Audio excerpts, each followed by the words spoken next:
wabarakatuh. Waalaikumsalam warahmatullahi wabarakatuh. Alhamdulillahilladzi arsala rasulahu bil huda wa dinil haq liyudhhirahu 'ala dini kullih wa kafa billahi syahida. Assalatu wassalamu ala nabiyil mustafa Muhammad sallallahu alaihi wasallam wa ala alihi wa ashabihi ajma'in. Asyhadu an la ilaha illallah wa asyhadu anna Muhammadan abduhu wa rasuluh la nabiyya ba'dah la haula wa la quwwata illa billah. A'udzu billahi minasyaitonir rajim. Bismillahirrahmanirrahim. Ya ayyuhalladzina amanu taqullaha haqqa tuqatih wa la tamutunna illa wa antum muslimun. Jamaah salat Isya dan tarawih yang dirahmati Allah Subhanahu wa taala. Alhamdulillah pada kesempatan malam ini kita dapat hadir pada malam ini, malam yang ke-13. Alhamdulillah. Mudah-mudahan ibadah kita yang telah kita lalui diterima oleh Allah Subhanahu wa taala. Amin ya rabbal alamin. Dan ke depan kita diberikan kekuatan oleh Allah sampai selesai ibadah Ramadan. Amin ya rabbal alamin. Bapak Ibu jamaah sekalian yang dirahmati Allah. Salah satu tujuan penciptaan manusia Allah terangkan adalah dalam rangka beribadah. Ya. Manusia diciptakan oleh Allah dalam rangka untuk ibadah. Ya. Wa ma khalaqtul jinna wal insa illa liya'budun.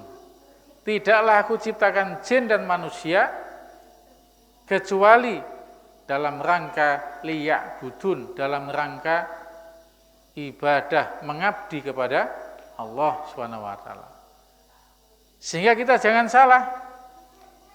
Kalau hidup kita hanya sekedar untuk memenuhi kebutuhan fisik saja, berarti meleset, tidak sesuai dengan kehendak Allah.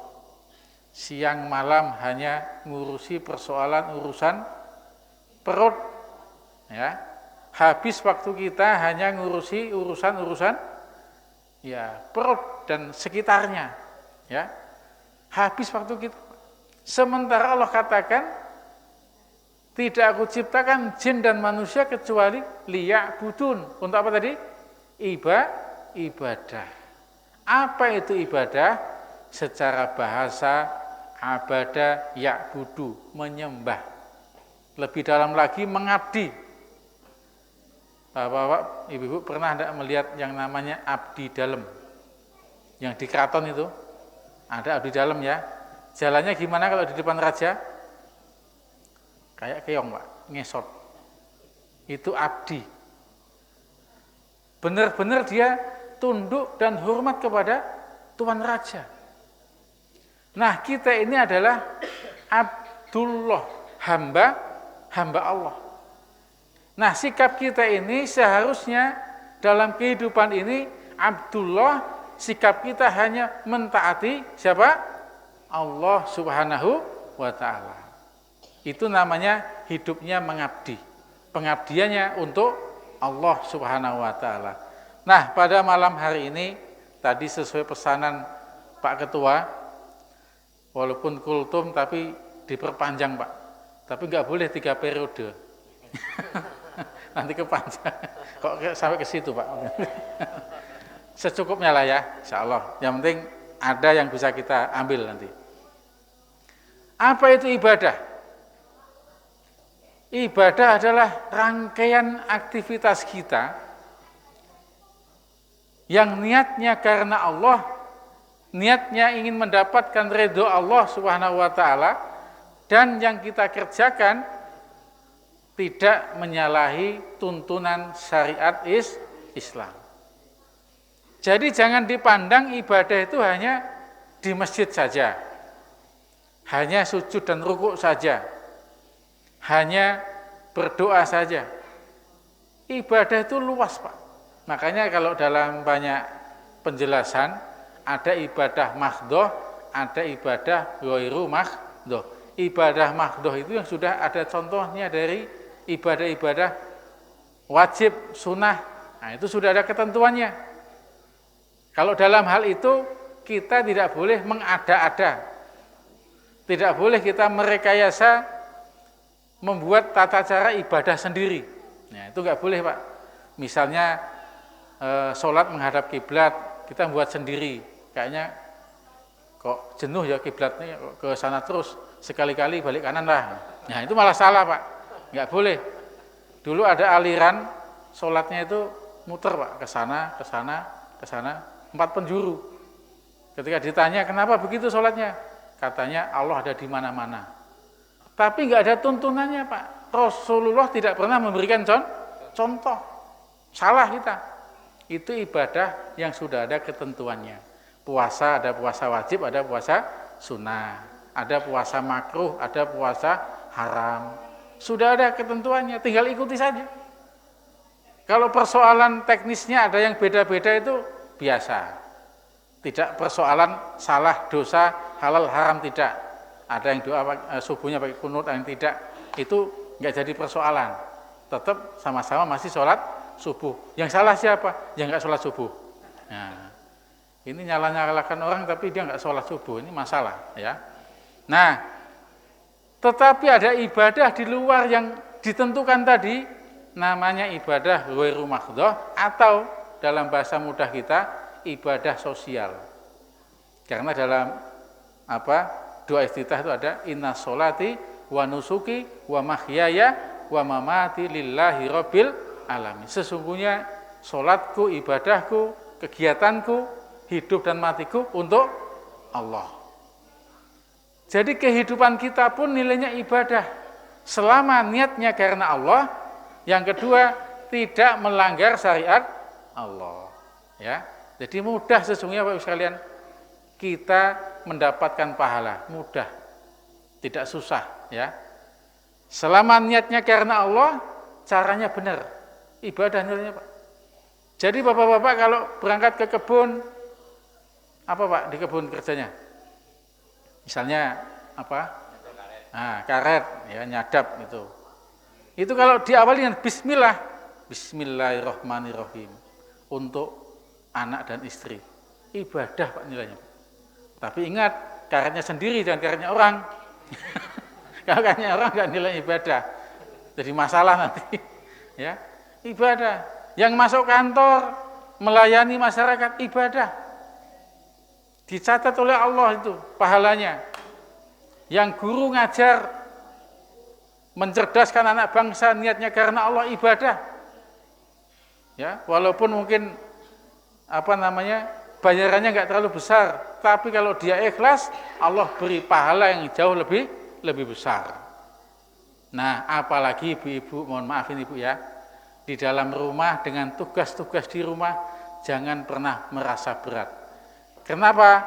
Karena kalau niatnya karena Allah dalam rangka mengurus rumah tangga, ya, fi baiti yaujiha, di rumah tangganya, niatnya karena Allah, nilainya juga ibadah. Ibu-ibu masak, sebelum masak diawali dengan bismillahirrahmanirrahim. Selesai, alhamdulillah, dihidangkan kepada suami. Kalau diawali dengan bismillah Pak, dihidangkan, kira-kira tambah sedap enggak? Apalagi cara menghidangkannya dengan cara yang penuh penghormatan. Silahkan abangku. Nah, tapi begitu jangan tanggal muda aja Bu ya. Ini mentang-mentang habis dapat tanggal muda, pelayanannya memuaskan. Tapi pas nggak ada ya tanggal-tanggal tua, Bu mau makan Bu, ambil sendiri sana. Sudah ngambil, awas jangan dihabiskan. Repot ya. Ibadah Bu. Ngurusi rumah tangga, ngurusi suami dan anaknya, ibadah nilainya, besar pahalanya. Bahkan dalam sebuah sabdanya Rasulullah mengatakan, pada saat itu ada ibu-ibu yang iri melihat para suami berangkat ke medan perang, yang pahalanya adalah surga ketika mati di medan perang. Ibu-ibu protes, kenapa bapak-bapak aja yang bisa perang, kami juga pengen masuk surga. Jadi ibu-ibu pada zaman itu semangat juga Pak, dengan janji surganya Allah itu. Apa kata Rasulullah? Wahai ibu-ibu, silahkan kembali ke rumah, urusi rumah tangga kalian, itu nilainya sama dengan jihad di jalan Allah Subhanahu wa taala. Alangkah indahnya, ya. Maka ibu-ibu di rumah bahagialah dengan tugas-tugas harian. Mencuci baju, dinikmati. Bismillah. Sambil kalau perlu bisa zikir, la ilaha illallah, la ilaha illallah. Ah, masuk kantongnya ada duitnya, Pak. Nah, alhamdulillah. Ini ya. Nah, itu namanya pencucian uang. Pencucian uang, Pak, money laundry, ya. Nanti kalau uangnya hilang, itu suaminya nanya, "Mana Bu uangku di kantong kok?" Itu penggelapan namanya. Hilang uangnya, ya. Kalau itu niatnya karena Allah, bismillah lillah, maka luar biasa nilainya. Maka dari itu jamaah kaum muslimin rahimakumullah, pola hidup seorang muslim apabila bingkainya adalah seperti ini, aktivitasnya diawali dengan bismillah, inilah kehidupan yang Allah janjikan dengan keberkahannya, ya. Kalau berkah itu enak, kalau yang kita jalani itu mengundang keberkahan Allah itu nikmat.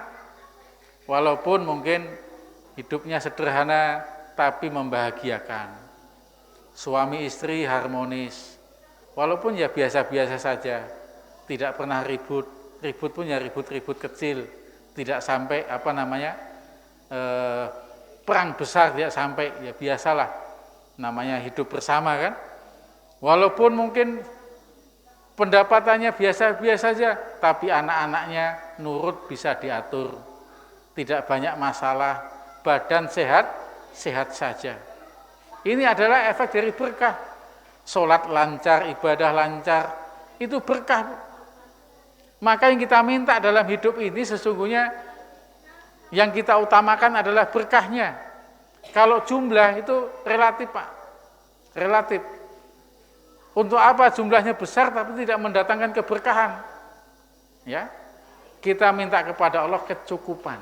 Ada orang yang Allah berikan banyak, tapi karena dia tidak bisa mengorientasikan hidupnya kepada Allah, akhirnya tidak mendapatkan keberkahan, ya. Sakit-sakitan, mohon maaf, ya. Istrinya sering terjadi, ya, di dalam rumah terjadi perang piring, perang sendok, perang pada terbang, ya, sehingga akhir bulan dihitung piringnya habis dan beli lagi, naudzubillah. Rumahnya seperti tidak nyaman, ya. Rasa-rasanya suami di rumah tidak betah, istri pun di rumah kalau ada suaminya nggak betah. Nah, ini, coba mari kita koreksi, jangan-jangan ini menjadi asbab ketidakberkahan dalam rumah tangga kita. Tapi kalau rumah tangga didasari oleh pemahaman bahwasanya hidup adalah ibadah, insya Allah ini menjadi asbab keberkahan. Maka ibu-ibu sekalian, ingatkan suaminya ketika waktu sholat tiba, ya. Pak, sholat Pak, ke masjid Pak. Kalau enggak sholat, tak sholati nanti. Disolati Pak. Ya. Begitu juga bapak-bapak, ketika ibu-ibu waktu sholat diingatkan, anaknya diingatkan. Kenapa? Karena hidup kita ini tidak lama. Jangan sampai kita belum sempat berbuat baik, belum sempat serius beribadah, Allah menjemput ajal kita. Banyak banyak kata-kata bijak itu Pak, yang perlu kita renungkan. Sholatlah di belakang imam sebelum di depan imam. Enggak pernah sholat seumur hidup Pak, sekali sholat di depan imam. Yo, coba Pak. Ya Allah, apa enggak sedih? Ya. Segera mohon ampun sebelum kita ditimbun. Ya. Sebelum kita diuruk pakai tanah. Banyak-banyak kita mohon ampun. Hari ini kita masih bisa memilih warna baju merah, kuning, hijau. Suatu saat nanti kita tidak bisa milih warna baju lagi. Ya. Tiada lain adalah kain kafan. Ya. Masya Allah. Jadi kapan lagi kita ingin mengubah hidup kita ini menjadi lebih baik, menjadi dalam rangka di jalan Allah. Jangan sampai terlambat, Pak. Ya. Nunggu nanti kalau sudah umur 60. Iya, kalau sampai 60. Jangan-jangan nanti pulang ke rumah kesandung di dalam WC, ya. Tahu-tahu sudah innalillah. Belum sempat, ya, kita bertaubat, naudzubillah, ya. Karena ajal ini misteri, Pak, tidak ada yang tahu, ya. Enggak ada yang tahu. Bukan meninggal itu bukan karena sakit, ya. Walaupun kadang orang meninggal juga disebabkan karena sakit, bukan itu. Yang jelas meninggalnya seseorang itu adalah ketentuan Allah. Nah, maka mumpung ada kesempatan, mari kita perbaiki ibadah kita. Baik ibadah mahdhoh maupun ibadah ghairu mahdhoh, ya. Pekerjaan kita bagus-bagus saja. Ya. Kita dengan anak-anak, dengan istri, dengan suami, dengan tetangga, udah tidak ada lagi masalah. Jangan sampai kita punya musuh bebuyutan. Ya. Sampai bersumpah kepada temannya, aku gak akan maafkan 7 turunan. Ini gak sesuai dengan tuntunan, ya, tuntunan Islam. Artinya apa? Berarti ada jiwa dendam dalam dirinya. Islam tidak mengajarkan itu. Islam mengajarkan wal afina anin nas, memaafkan. Ya. Termasuk ibu-ibu, bapak-bapak di rumah sering-seringlah minta maaf. Coba ibu-ibu ditanya, siapa yang biasa minta maaf duluan tuh? Bapaknya apa ibunya? Ya. Biasakan ya ada, jangan merasa gengsi kita minta maaf. Karena hakikatnya kita minta maaf itu adalah membersihkan dosa-dosa kita. Semakin banyak dosa dalam diri kita, semakin berat perjalanan kita, Pak. Tapi kalau kita semakin bersih, maka semakin enak kita menjalani kehidupan ini. Banyak sujud, banyak rukuk, banyak mohon ampun kepada Allah. Ya Allah, umurku saat ini sudah sekian, banyak dosaku, banyak kesalahanku, ampuni ya Allah. Ya, mumpung masih ada kesempatan ini. Kita tidak tahu sampai kapan. Apalagi di bulan Ramadan. 10 hari pertama, hari ini 10 hari kedua. 10 hari pertama itu masih pemanasan. 10 hari kedua itu sudah masuk semifinal. Tinggal segini, Pak. Nanti 10 hari ketiga final. Tinggal berapa orang lagi? Mudah-mudahan kita termasuk nanti yang ikut final. Nah, alhamdulillah, ya. Ada yang tarawih itu hanya tanggal 1 Ramadan, habis itu gak kelihatan lagi, Pak. Nah, ini sayang. Ramadan ini Allah bentangkan hamparan yang sangat luar biasa. Ampunan, keberkahan, rahmat, dan banyak lagi karunia-karunia Allah, fadilah-fadilah. Kalau enggak kita sergap, sangat sayang sekali. Kalau kita hanya sekedar, ya yang penting puasa, sholatnya masih biasa-biasa aja. Enggak, ya. Kita harus punya rencana-rencana yang lebih baik lagi. Perbaiki sholat kita, ibadah kita, yang wajib kita perbaiki. Jangan sampai kita terlambat waktu sholat. Bapak-bapak berusaha sholatnya berada di masjid. Ya, ada bapak-bapak yang bilang, kami sholat di rumah jadi imam, makmumnya istri dan anak-anak. Ya, boleh, tidak salah, Pak. Tapi kalau seluruh umat Islam begitu, di rumah semua, terus untuk apa buat masjid? Kosong di masjidnya. Ya. Terus untuk apa? Untuk museum. Nabi mencontohkan bapak-bapak, laki-laki sholatnya di masjid. Ya. Ya kalau di rumah itu sesekali lah, Pak. Mungkin ada halangan apa ya. Perlu juga sama istri jadi makmum, ya. Walaupun bapak-bapak ngajinya masih pas-pasan ngajinya, tapi jadi imam, ya kan. Nah, tapi Rasulullah mencontohkan sholatnya di masjid. Alhamdulillah, Pak, kita ada masjid seperti ini.